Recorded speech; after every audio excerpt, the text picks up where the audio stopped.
Assalamualaikum warahmatullahi wabarakatuh. Ketemu kita lagi dalam mata kuliah Hukum Acara Perdata.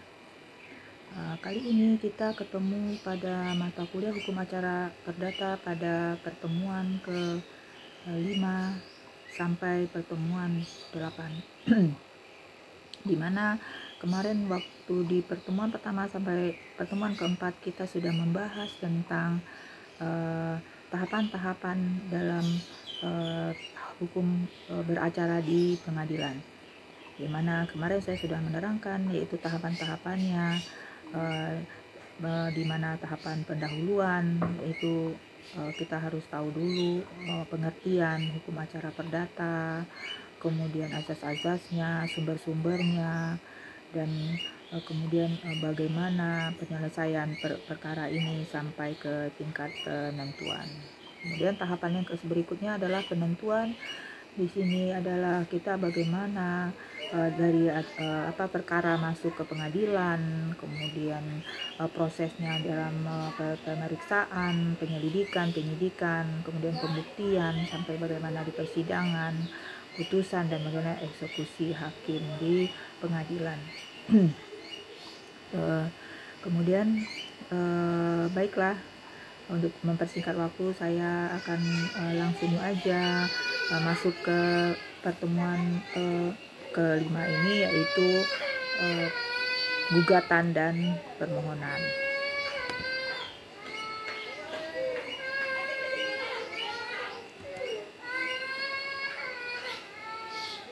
Gugatan dan permohonan ini, dalam hal ini kita harus mengetahui juga sebelumnya apa itu pengertian gugatan dulu, ya. Pengertian gugatan adalah suatu cara untuk mendapatkan hak yang dikuasai orang lain atau yang dilanggar orang lain melalui pengadilan. Dalam hal ini, ya, kalau kita mengajukan gugatan, jadi kita sebelum kita mengajukan suatu perkara ke pengadilan, kita harus tahu dulu, ya kan, pihak yang menjadi lawan kita ini apakah bisa kita menyelesaikan perkara itu di luar pengadilan, yaitu secara mediasi, atau ya kalau misalnya kita bisa kompromi secara mediasi. Tapi kalau pihak tergugatnya agak strike gitu, ya kan, nah tidak bisa diselesaikan dengan mediasi, baru kita ke proses pengadilan. Kemudian surat yang dibuat oleh penggugat, ya, pihak yang merasa hak dan kepentingan hukum dilanggar atau dirugikan ditujukan ke pengadilan negeri, disertai permintaan memeriksa dan memutus agar tergugat dipaksa memulihkan hak penggugat yang dilanggarnya serta memenuhi kewajiban lainnya akibat dari dilanggarnya hak penggugat tersebut. Di sini kita lihat, ya, pengertian gugatan dan permohonan ini akan terlihat perbedaannya, di mana gugatan itu terdapat konflik, ya, kepentingan antara pihak yang satu dengan yang lainnya. Pihaknya terdiri dari orang yang melakukan gugatan dengan lawannya, yaitu tergugat. Jadi di sini ada pihak penggugat dan pihak tergugat. Kemudian adanya sengketa. Kemudian pihak ketiga dapat ditarik sebagai pihak lawan, tersedianya upaya banding, disebut sebagai kontentiosa atau gugatan sebenarnya. Sebelum upaya pembuktian terdapat juga acara jawab-menjawab, ada banding dan kasasi juga, ya, tersedia upaya hukumnya di sini, ya. Kemudian di sini kita lihat, ya, contoh-contoh dari gugatan, ya, yaitu bisa sengketa warisan, ya, kemudian hak milik, kepailitan, kemudian perbuatan melawan hukum, kemudian perbuatan melawan hukum yang penguasa, kemudian wan prestasi, ganti rugi, dan perceraian. Kemudian kita masuk kepada permohonan, ya. Permohonan ini bisa misalnya permohonan penggantian nama, ya kan. Kalau kita namanya salah nih, yang di KTP, yang di akte kita dengan di ijazah kita berbeda. Nah, itu kita bisa mengajukan permohonan ke pengadilan. Dan itu pun kita dalam hal mengajukan permohonan itu kita harus berhati-hati ya dalam membuat permohonan ini ya kepada pengadilan. Ini contoh-contohnya adalah permohonan izin poligami, tadi juga ya, permohonan untuk mengubah nama, ya kan, permohonan izin melangsungkan perkawinan tanpa izin orang tua, permohonan pencegahan perkawinan, kemudian permohonan dispensasi nikah, permohonan kepada pengadilan niaga juga yang menerbitkan penetapan segera efektif berdasarkan pasal 25. Kemudian minta kepada pihak yang dirugikan agar memberitahukan pihak yang menyatakan pihak tersebut berhak atas paten. Jadi kalau kita mengajukan permohonan untuk hak pengembalian hak ya kepada pengadilan niaga, bukan kepada pengadilan negeri ya. Jadi hati-hati ya. Jadi kalau kasus-kasus tentang merek dagang ya, itu ke pengadilan niaga. Ini contoh-contoh ya untuk permohonan ya. Semuanya permohonan, permintaan eksekusi pada atas putusan pengawas persaingan usaha, itu semua permohonan. Ini banyak ya contoh-contoh permohonan di sini ya. Pembubaran PT, permohonan izin melakukan sendiri pemanggilan RUPS ya. Baiklah, selanjutnya saya masuk lagi ya tentang gugatan tadi ya. Setelah tadi kita sudah membedakan antara gugatan dengan permohonan ya. Nah, sekarang kita kembali ke gugatan tadi ya. Nah, dalam hal gugatan ini, hal-hal yang harus kita perhatikan dalam hal kita membuat surat gugatan, yaitu yang paling penting sekali ya dalam hal kita membuat gugatan ke pengadilan ini ya. Jadi kita membuatnya gugatan tersebut harus, yang pertama sekali kita harus jelaskan tempat dan tanggal surat gugatan ya, tempatnya di mana ya kan, dan tanggalnya. Jangan sampai kita mengajukan gugatan yang tergugatnya berada di Jogja, kita mengajukan gugatannya ke pengadilan negeri Jakarta atau Jakarta Selatan. Nah, itu nanti juga gugatan akan ditolak. Jadi sesuaikan ya lokasi ya di mana posisi tergugat berada ya. Tempat dan tanggal surat gugatan itu harus jelas. Kemudian kepala suratnya ya, kepala surat ditujukan ke pengadilan negeri Yogyakarta ya, di mana tergugat berada ya kan, di mana perkara itu ya terjadi ya kan.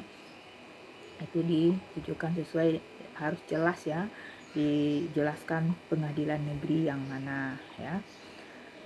Kemudian berikutnya harus jelas ya identitas para pihak di sini ya. Yang pertama ya, dari isi gugatan tersebut tadi kepala suratnya sudah ya, kemudian tempat dan waktu, isinya ya kan, isinya gugatan itu ada jelas identitas para pihak di sini. Identitas itu adalah nama yang jelas, jangan sampai ya namanya salah ya, tergugat namanya salah gitu ya kan, kemudian alamatnya ya kan, alamat tempat tinggal ya kan, harus jelas ya. Dan yang paling penting di sini ya, status di sini juga sangat menentukan. Ada dalam hal kasus-kasus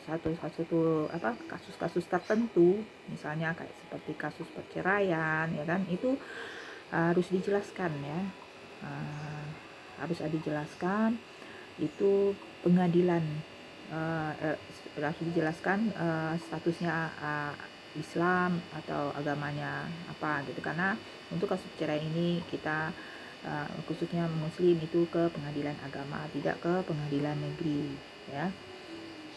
Makanya jangan sampai ada kesalahan dalam hal membuat identitas para pihak di sini, karena hal ini akan dijadikan bahan untuk tergugat nanti mengajukan ya gugat terbalik, dan itu bisa jadi nanti putusan hakim akan menolak ya gugatan tersebut di pengadilan ya.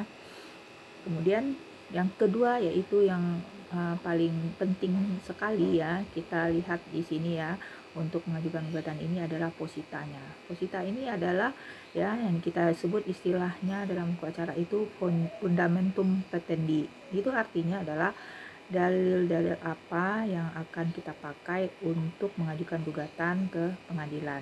Nah, antara posita dengan petitum ya, yang ketiga itu petitum, itu harus sinkron. Jangan sampai antara posita dengan petitum itu tidak sinkron.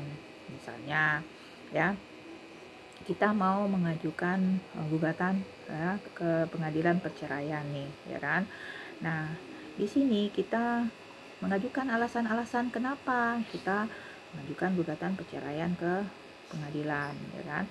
Nah, dengan alasan KDRT atau tergugat tidak menafkahi sampai 1 tahun tidak pulang, ya, istilahnya bang toib ya, istilahnya nggak pulang-pulang. Kemudian apalagi alasan-alasannya gitu ya, dan jelas ya kan, dengan alasan yang jelas dan dengan bukti-bukti yang jelas ya, untuk kita mengajukan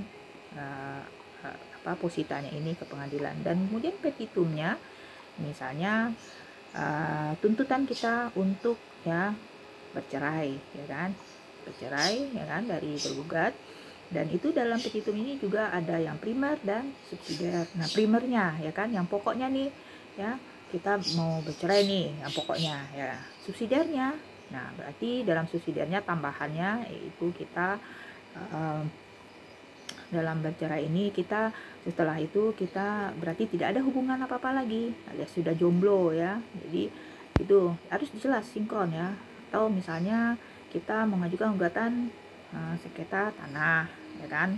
Nah, satu lahan tanah kita diambil alas haknya oleh orang ya yang tidak mempunyai bukti-bukti yang jelas. Nah, kita mengajukan ke pengadilan nih, mohon kepada majelis hakim ya kan.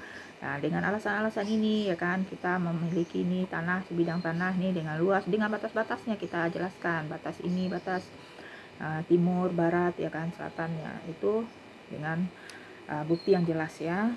Nah, kita berikanlah pembuktian itu adalah tanah kita ya kan. Nah, kemudian petitumnya ya, nah kita memohon ke majelis hakim untuk tanah tersebut dikembalikan kepada kita. Nah, jadi itu antara fundamentum atau posita itu dengan petitum itu ya, itu harus sinkron ya, jangan sampai ya. Jadi ini untuk anda ke depannya nih yang mau jadi advokat nih, lawyer ke depannya ya. Jadi jangan sampai Anda dalam membuat ya surat gugatan ini ya, tidak perlu panjang, tapi harus jelas, singkat ya, tapi dipahami, dan hakim juga tidak perlu yang membaca surat gugatan tersebut bertele-tele. Jelas positanya, petitumnya apa. Udah, hati-hati. Jadi dalam membuat surat gugatan ini adalah hal yang sangat penting di sini, karena bisa dalam hal gugatan ini, surat gugatan ini bisa jadi ditolak ya, karena antara posita dengan petitum itu tidak sinkron ya. Jelas ya, antara posita, petitum ya. Kemudian ada lagi nih istilah dalam hukum acara nih, diktum. Itu apa? Itu adalah putusan ya, putusan dari hakim, itu istilahnya diktum ya.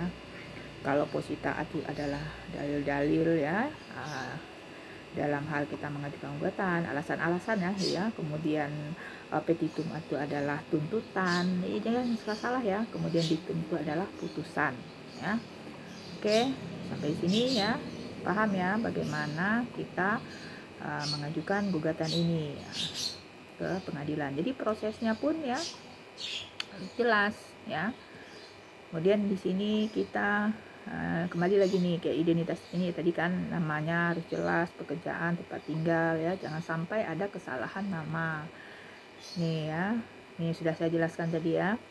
Contoh error in persona, yaitu penggugat tidak memenuhi alas hak untuk mengajukan gugatan, tidak cakap melakukan tindakan hukum, gugatan kurang pihak, kesalahan sasaran pihak yang digugat ya kan, karena kesalahan alamat aja itu kan tergugat tidak datang memenuhi undangan ya ke pengadilan. Nah, itu juga akan terjadi putusan, nanti bisa jadi putusan perstek nanti untuk pelanjut nanti kita pelajari untuk pertemuan selanjutnya ya kan, apa itu putusan perstek juga. Kemudian ini fundamentum petendi tadi ya, posita gugatan, dalil-dalil, posita konkret tentang adanya hubungan hukum yang merupakan dasar dari suatu tuntutan hak. Ya, ada dua bagian di sini, Vertellgronden dan Rechtsgronden. Ya, jadi jelas ya. Ini teori-teori ya dalam menyusun posita ini ya, ada substansi teori, individualis teori ya. Substansi teori ini adalah menyatakan bahwa itu adalah haruslah diuraikan sejarah peristiwanya, hubungan kerjanya. Kalau individualis teori adalah menyatakan bahwa gugatan cukup menunjukkan hubungan hukum menjadi dasar gugatan. Ini tuntutannya, nih yang tadi saya bilang nih, ada tuntutan primer, ada tambahan ya kan, sekunder, subsidiar ya kan. Jadi ada jelas ya yang pokoknya yang mana, yang tambahannya yang mana ya. Karena akibat dari tuntutan tidak jelas ini berakibat tidak diterimanya tuntutan tersebut ya kan.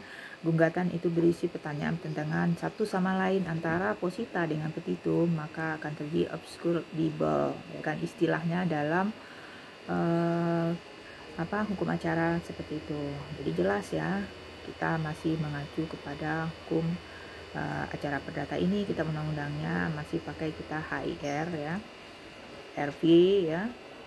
Ini istilah-istilahnya ya, istilah-istilah dalam tadi yang kita pakai dalam hukum acara ya, duangsom ini untuk ganti rugi ya, subsidiar sebagai pengganti apelasi